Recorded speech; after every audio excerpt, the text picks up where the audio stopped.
महापौर रितू तावडे बोलतायत, थेट जाऊयात. जे झेन नेक्स्ट आहे त्यांच्यासाठी आपण फेलोशिप या ठिकाणी सुरू केलेली आहे. तुम्हाला मी सांगते, इतका महत्वाकांक्षी असा फेलोशिप कार्यक्रम 2026ला आपण या ठिकाणी राबवतोय आणि त्या पद्धतीच्या आपण अधिकृत जाहिराती सुद्धा प्रसिद्ध केलेल्या आहे आणि ऑनलाईन अर्ज स्वीकारायला पण सुरुवात केलेली आहे. 19 ऑगस्ट पासून याची प्रक्रिया आपण सुरू करणार आहोत आणि या फेलोशिपच्या अंतर्गत आपण तरुण विद्यार्थ्यांना मुंबईच्या प्रशासकीय यंत्रणेमध्ये आणि धोरणात्मक प्रक्रियेमध्ये थेट काम करण्याची संधी आपण या ठिकाणी घेणार आहोत. तर या ठिकाणी ज्या ठिकाणी अर्ज सुरू करण्याची जी तारीख आहे ती 19 ऑगस्ट पासून आपण सुरू करणार आहोत आणि अंतिम तारीख आहे ती 31 ऑगस्ट. अतिशय चांगला उपक्रम मुंबईचे अध्यक्ष आपले अमित साटमजी यांच्या संकल्पनेतून तयार झालेली ही सूचना आम्हाला मिळाली होती आणि त्याच्यावर आम्ही काम करायला सुरुवात केली. मुख्यमंत्री या ठिकाणी फेलोशिप म्हणजे मुख्यमंत्री झेन नेक्स्ट फेलोशिप असं या अभियानाचं नाव आहे आणि या माध्यमातून आपण त्यांचे अर्ज स्वीकारायला सुरुवात केलेली आहे. तर या ठिकाणी निकष असेल, जी पात्रता असेल त्यांची कुठल्याही मान्यताप्राप्त विद्यापीठातून ही शाखेमध्ये पदवीधर झालेले हे विद्यार्थी असणे आवश्यक आहे. मग त्याच्यामध्ये त्यांची वयोमर्यादा असेल जवळपास 21 ते 26च्या दरम्यान आणि किमान 1 वर्षाच्या कामाचा अनुभवाचा तपशील आपण त्या ठिकाणी मागणी करतोय आणि ही जी इंटर्नशिप आहे ही आपण मुंबई महानगरपालिकेच्या माध्यमातून सुरू करणार आहोत.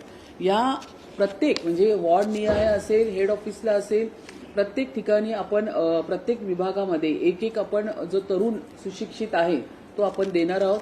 61,500 एवढं महिन्याचं जे मानधन आहे हे या तरुण मुलांना मिळणार आहे.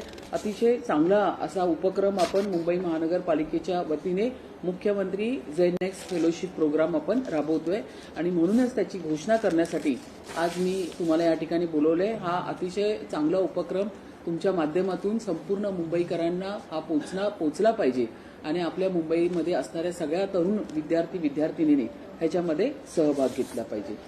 दुसरा विषय जो आहे आपण या ठिकाणी करतोय तो म्हणजे ज्या इमारतींना विविध तांत्रिक आणि किरकोळ त्रुटीमुळे भोगवटा प्रमाणपत्र म्हणजे मिळालेले नाही आहे, ज्यामुळे मग मुंबई महानगरपालिकेच्या वतीने असेल किंवा कुठल्याही आस्थापनाच्या वतीने ओसी मिळाली नाही तर त्या इमारतीमध्ये राहणाऱ्या घरांना पाणी मिळत नाही, इलेक्ट्रिसिटी मिळत नाही, कुठल्याच गोष्टी त्यांना अप्लाय करता येत नाही. तर आपण या ठिकाणी त्यांना आश्रय देण्याचं काम इथे आपण करतोय.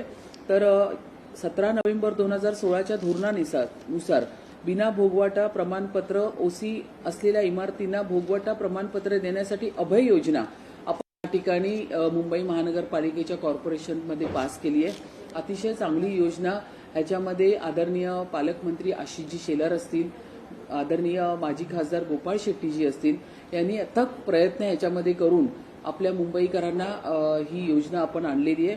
जवळपास 25 लाख घरांना याचा फायदा मिळणार आहे. त्यांना पाण्यासाठी, इलेक्ट्रिसिटीसाठी, सगळ्या गोष्टीसाठी याच्यामध्ये त्यांना मिळणार आहे. अभय योजनेमध्ये त्यांना अप्लाय करता येणार आहे. बऱ्याच ठिकाणी मुंबईमध्ये विकासकांनी बिल्डिंग्स बांधलेल्या आहेत, परंतु बिल्डिंग बांधल्यानंतर काही ह्याच्यामुळे ते निघून जातात, लोकांना घरं विकतात, पण नंतर लक्षात येतं की त्याला ओसीच नाहीये.